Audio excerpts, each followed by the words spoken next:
Hello everyone, welcome to my channel Beyond the Sewing Room. I'm Diane. So today I'm going to be sharing a little how-to on how to add a lining to an unlined skirt pattern. So the pattern that I'm using today is from a magazine, so it's from Burda magazine. I shared that I was going to be making this in my previous video, so if you haven't seen that you might want to watch that one first. I'm using a William Morris cotton for my skirt, and I'm also going to show it at the end. So if you want to see the finished result, watch all the way to the end. Anyway, what I'm going to be doing is showing you how I've cut my pieces, what I'm going to be doing, so I'll do a little step by step. So this method will work on any skirt pattern really. The thing you might want to do is add a little extra if you're unsure of the fit, because you can always take that out later. The lining will be hanging loosely from the waistband, but it will be attached at certain points. So it will be attached inside the waistband, and depending on what kind of skirt you're making, it may be attached at facings at the front if you have a button-up or zip-up skirt. Also, if you have vents, you may wish to leave it free or attach it at these points, but I will explain that as we go along. Now, if you're making a flared skirt, you may wish to only add it at the waistband. But all this will become apparent as we go along. So this is the way that I do it. It always works for me. You may have a different method, and if so, that's fine. But for anyone who doesn't know how to do this and wants to try it this way, well then this one might be for you. So I'm going to show you now how I've cut my pieces, and then I'll show you a few of the steps as we go along and explain what I'm doing. So these are my skirt pieces for my pattern. Now you may be wondering why it's got all these additional markings on this piece here. This is because I tend to use the outside pieces when you cut a standard dress pattern. I always save the tissue paper so that I can use it for tracing off other patterns that need to be traced off. So these lines here I'm going to ignore, and the only lines I need to pay attention to are the ones that I've wrote on in pen here. So here I have the back of my skirt, and this piece is cut on the fold. So with a lot of skirt patterns, depending on what you're making, you may have it cut on the fold on both pieces if the zip is in the side, for example. With this particular skirt, it's having a zip at the front. So the back piece is cut on the fold like this. So I've done that in fabric. But then what I've also done is I've duplicated it in lining fabric. Now I've cut mine exactly the same size. You may wish to add a little. If you're uncertain, I would always add just a little, just to make it a little bigger, and then if you wish you can always take a little out at a later date. But I know this works, so I've just cut it out exactly the same. And what I'm going to be doing is I'm going to be creating my darts in the main fabric piece, and then I'm going to also create the darts in the lining piece in the same way. Here we have the front piece. So on the front piece I've cut two out of fabric, and again I've cut two identical pieces from lining. You can see mine's got a vent at the front here. So this is the part where the zip fly will be created, and then at the bottom we have the vent where it has a little opening.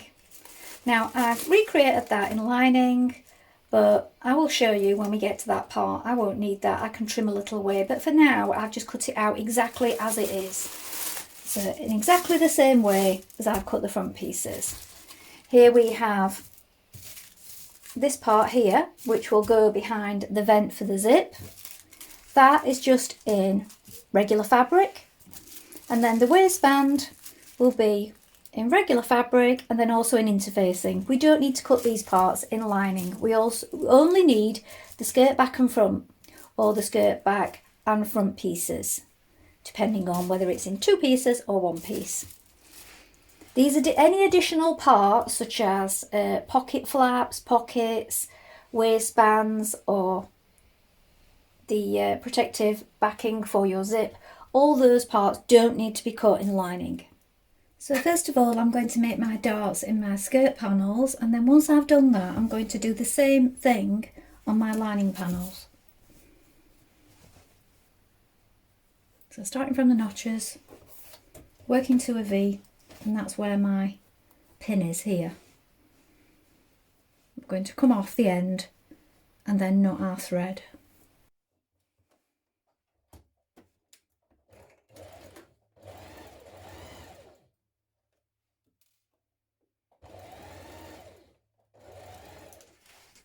So I find that if you create any details such as dots and shaping on your lining pieces in the same way that you do on your outer pieces, you get a good contour on the inside and it fits to your garment nicely. So that's why I do this. Now on my particular skirt, it's got this zip vent at the top here. So on a large stitch we want to just baste this down to here so that we can press it and then open that at a later point. And then this middle section, which is the front seam, we're going to stitch in a regular stitch. Then again at the bottom where the vent is, I'm going to just baste it together on a large stitch so that it can be opened up once it's been pressed. Then I'm going to repeat those steps on the lining piece.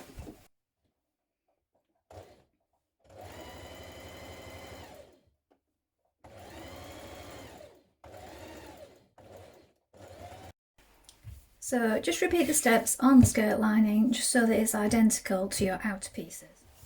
Now because my skirt has got this vent at the bottom, I'm laying my lining on like this. So the seam is to the wrong side of the skirt like this. And I've opened up this bottom bit here where the vent's going to be, and I'm just going to attach these parts here, either side. Just going to catch it to it like that.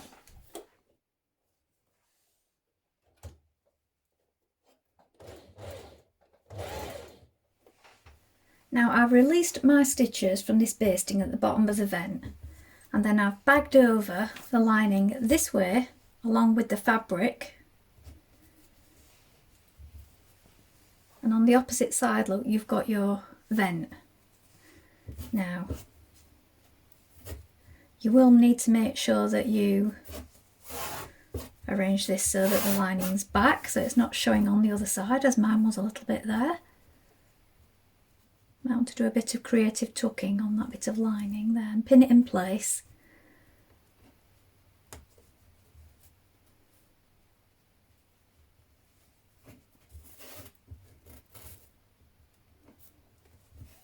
When you've got it all straight, we're going to stitch it from the right side on a diagonal here. So you might want to just press that again before you do so. Put a few more pins in to keep it from moving around. Turn it over. And we're going to just stitch here. So you may want to mark it with chalk or a pencil first of all.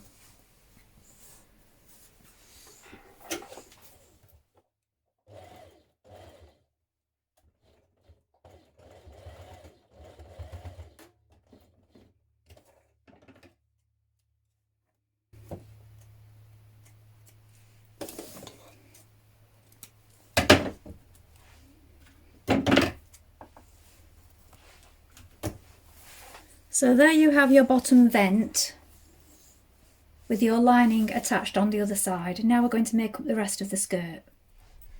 Now I've pinned my lining just under the flap of the zip where I've applied my zip here, and now I'm going to be making the vent that, or rather the flap that goes over the top on the inside, so that'll hide some of this. And I've also trimmed off the bottom of my zip here. I've pinned it to it because it's going to be going into the waistband here. So what I'm going to do is I'm going to do my pleats and my lining pleats at the same time on mine, just because it's going into the waistband together. So I thought I may as well stitch it in together at this point. You can do it separately, of course. That's what I'm going to do with mine. So I'm going to create my pleats because mine's got pleats at the top. Now join your side seams on your skirt main panels and then the side seams on the lining pieces.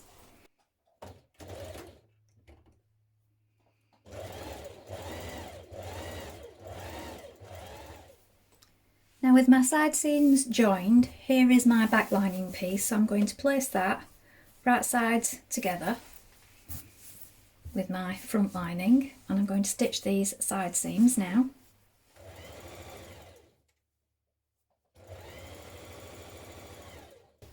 Now I'll overlock all my raw edges once I've finished my seams. Now flip it over, and on the inside it will look like this. So you've got the neat side of the seams facing you when it's inside out. If you turn it over, it looks like this. So the seams are sort of facing each other on the inside of the skirt. So now it's ready to add your waistband and also hem. So hem them separately, hem your lining and your skirt piece separately. So the only places it's joined is at the zip, if you have a zip in, the vent, if you wish to do so, and at the waist here. Down the sides it's all running free. So here the skirt's all finished. I'll show you what it looks like around the inside. So here we have the waistband in, the lining, then at the bottom you can see it's running free, apart from here where it's just attached at the vents.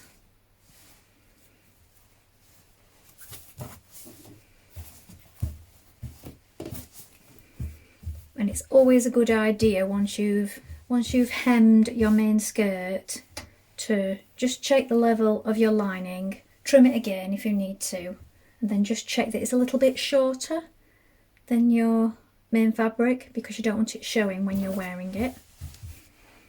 So I'll put that on now so you can see it on. So here it is finished. I'll insert some pictures as well because you can't see very well. The light coming through the window keeps going a bit bright. So it's got darts at the back, 2 darts either side, and then it's got pleats at the front. So there's 2 pleats and then the vent. And then here I've used a loop and bar, like what you put on men's trousers or women's trousers. And there's the fly and the vent. And I've just taken a little bit off the hem, just maybe an inch, just to make it come just above my knee, because that's where I like this kind of skirt, and it's a really good fit. I do find that the Burda magazine ones are a really good fit.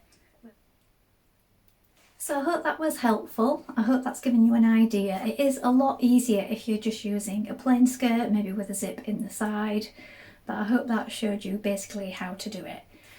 As long as you leave things running free and just stitch it into the waistband, make it up in the same way, it's pretty straightforward. So I'm really pleased with this skirt.